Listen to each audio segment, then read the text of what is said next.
My name is HungTran. I served in the Republic of Vietnam Armed Forces from 1972 to 1975. I was with Vietnamese Marine Corps, 8th Battalion, Seahawk. Vietnamese Marines, together with the Vietnamese Airborne, were two elite divisions, the General Reserve Force of the ARFIN. My last rank was the first lieutenant, and I was the company XO. My family originated from North Vietnam, and in 1954, when the country was divided into two parts, we migrated to the south with more than a million people to escape the brutal life under the communist regime. I was only 4 years old when we reached the south. My father was in the army. My mother sold vegetables in a small market.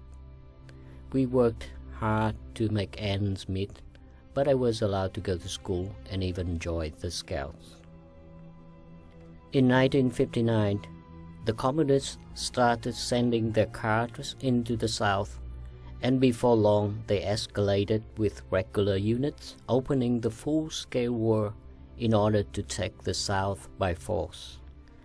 The South Vietnamese government asked for help, and allies like the USA, Australia, New Zealand, and other countries sent troops to assist us.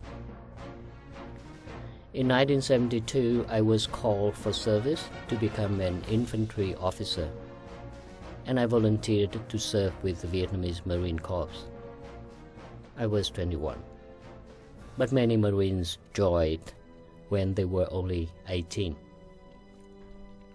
We fought and died for the cause of freedom, democracy, for the wish of having a decent life in which our basic human rights were respected and protected by law.